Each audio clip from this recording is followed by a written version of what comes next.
The Chronicles of Morocco. You might think to yourself, why is he wearing a dressing gown? Because this story is one of dreams. Fantasy, perhaps. But every Moroccan out there was dreaming during this World Cup. Couldn't believe how good it was. And today, I'm going to break down what went on during their World Cup run and what made it so magical and how they will win it in 2026. Well, I hope so. Well, hopefully England, but Morocco's the next best thing. Well, starts Morocco going into this tournament. Heard no speculation. Not even, oh yeah, they're the underdogs that will do well. They've brought in a new manager. I cannot pronounce his name, but he's got Hakim Ziyech and another player back into the squad, as well as new young talent. And this was very good from a Moroccan perspective, because the previous manager had fallen out with Ziyech and the other player, and he was reluctant to try anything new like this new manager.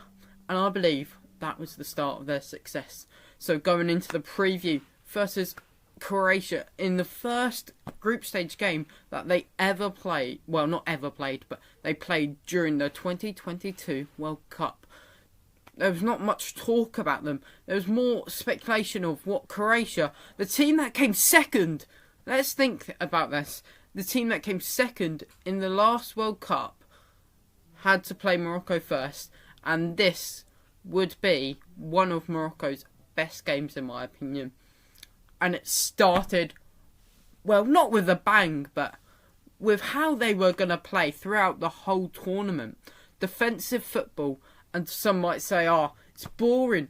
You know, they're just holding out for a draw. Holding out for a draw? Are you mad? Of course they're going to hold out for a draw. They're playing the second best team in the world as of last World Cup. Of course they're going to hold out for a draw. And they held out for a draw as they did, and it was just a beautiful defensive display, especially from Bunu, the goalkeeper. What a player! I think he's going to get snapped up by a big club. No offence to Seville, but I think a big club will come in for him.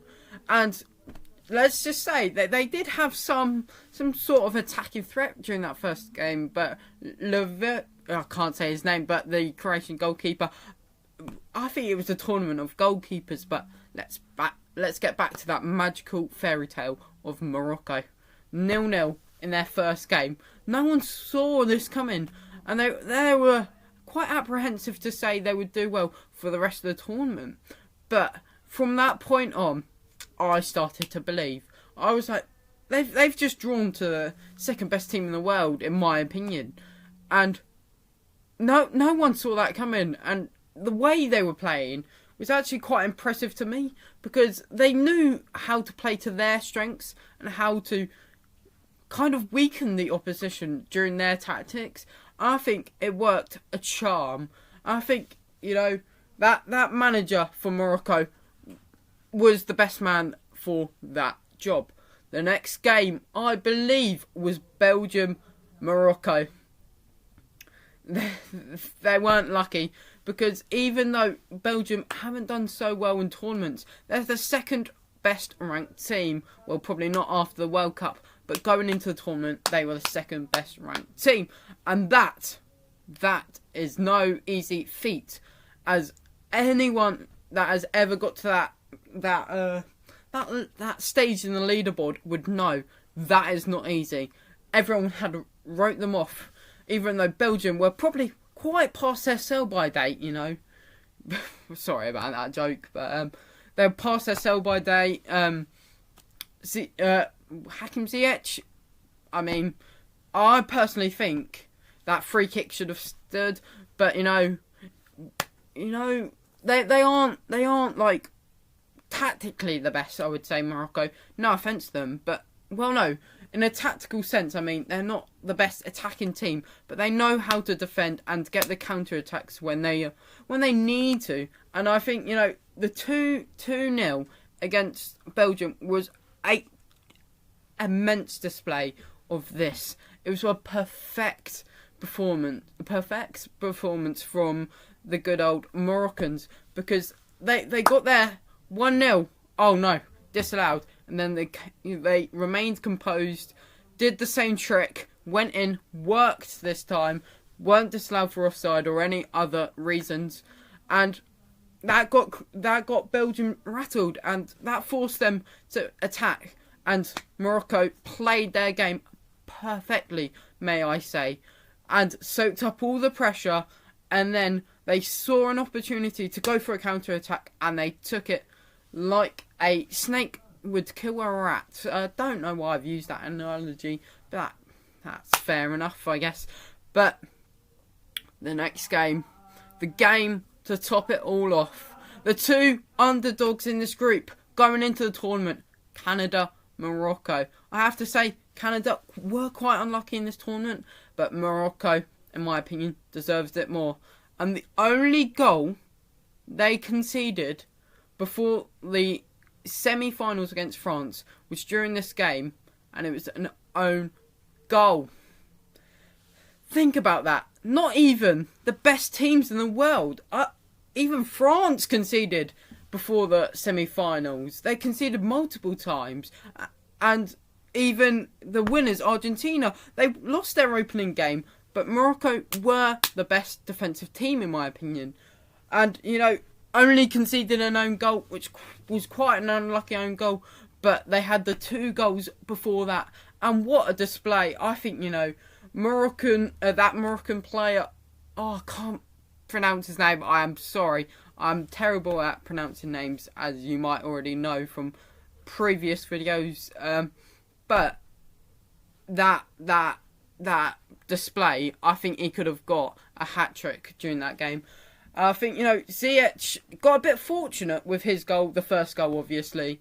But, in football, it's a game of luck sometimes. And the Moroccans always took that luck. They always capitalised on their opportunities that got given and didn't give away any silly mistakes. But now, at this point in the video, the group stage is over. So, have a minute to relax. Check if you're subscribed. If you're not, go punch that punch that subscribe button. Yep. Punch that like button and leave us a comment and let us know if you're enjoying the video up to this point. Because personally, I think the Moroccan story was one that had to be told on a football channel. And now let's progress into the group stage. The round of 16. I wouldn't say it was the most entertaining game, but they certainly did. They did halt the goals as they were known for. In a 0-0. I think they took it to penalties, and that's where they really shined during this tournament.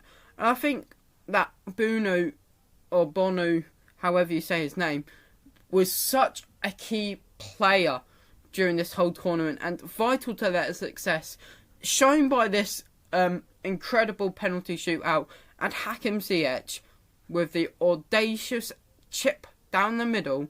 I think that sums up how they were playing. They were playing with confidence, belief in their system, and they weren't going to let anyone or any comments deter them from their goal of getting as far as they can for the African nation. But I do have to say, a 0-0, obviously, to spectators that aren't Moroccan, would be quite boring. But personally, I enjoyed it purely because the storyline,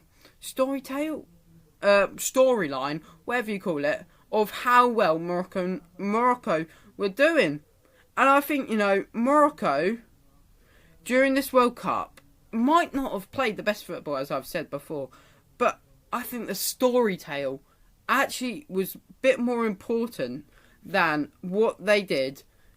It's like more important with how they were playing, and the passion from the fans were also just a minute to talk about the fans and how the players reacted to the fans. I just think that was absolutely superb, And I think, that was a key factor in their success. And without the fans hyping them up, getting them so excited, I think, they might not have done as well.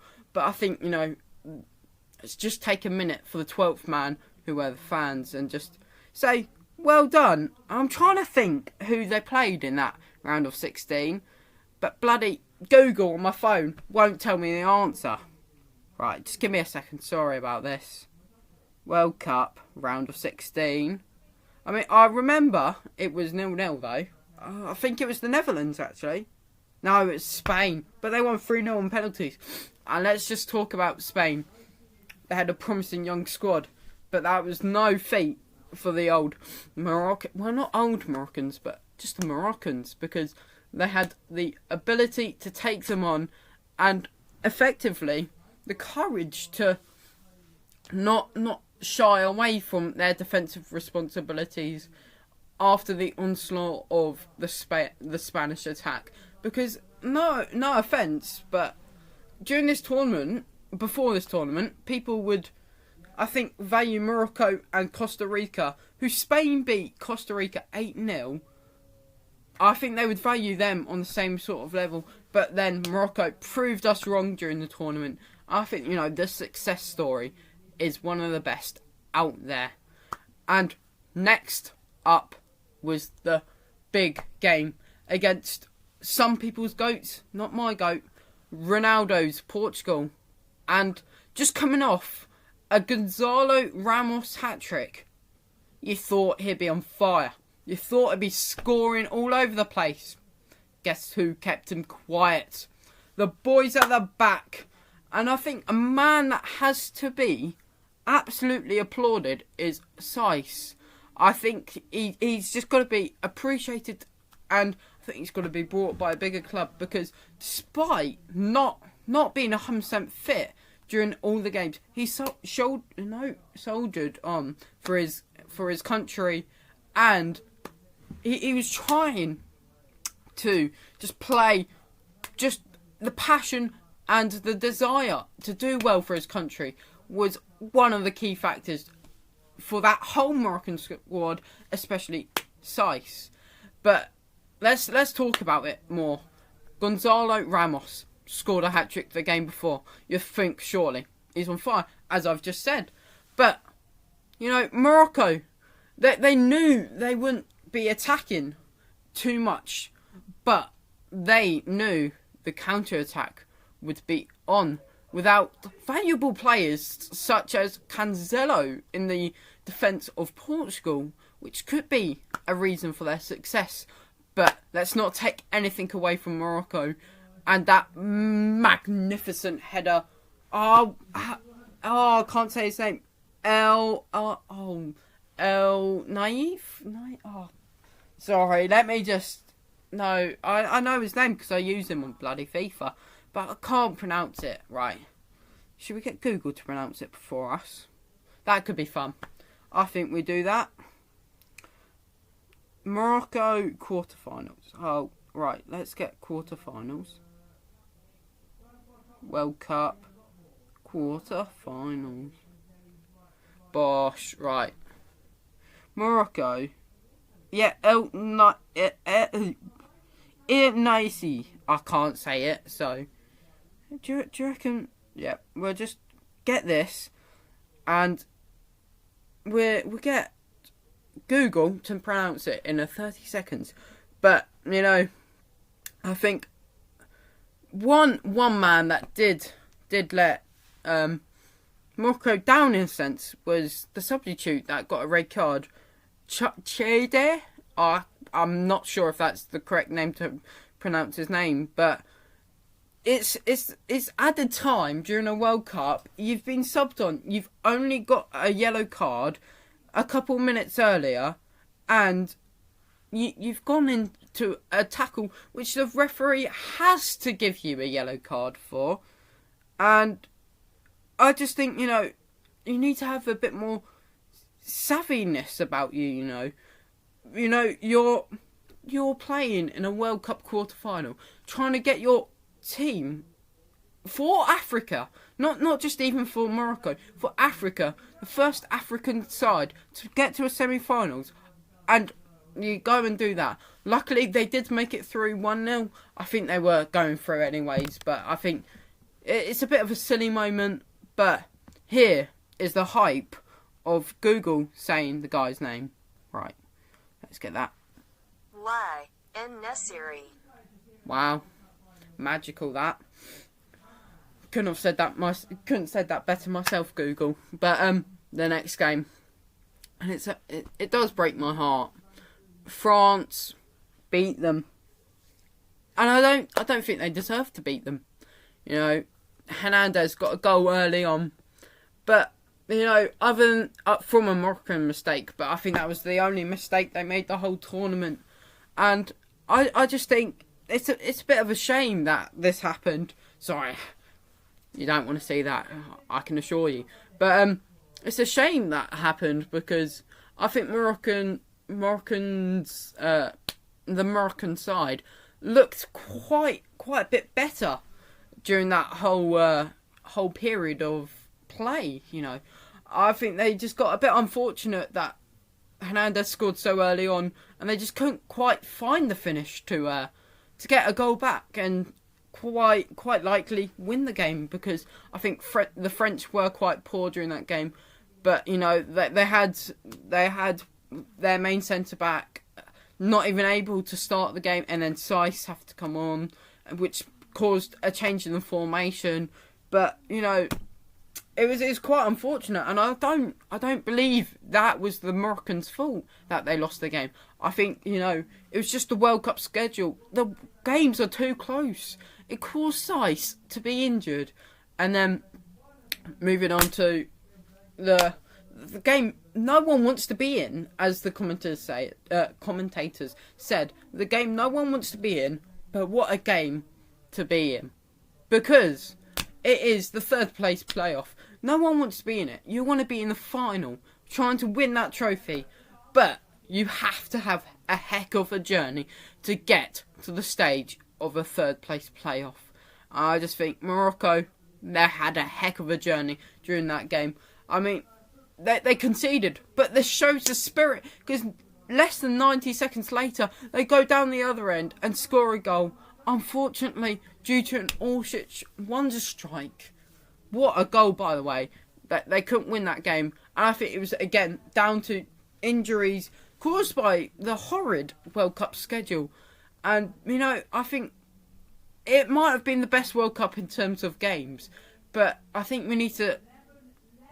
Well, normally just have a longer World Cup, like normal, but I think Moroccans would have benefited from a longer World Cup with key players returning from short injuries, but long enough to keep them out of key games, such as the French game. So, let me know down in the comments if you're either a Moroccan fan that enjoyed the video, or you enjoyed the video, or you've got any tips on how to improve videos, and make sure to like, subscribe, and comment down below anything. You know, if you've got to this stage in the video, comment 1, 2, 3, 4 Vic stars at your door. Oh, that's actually a sick rhyme. But goodbye.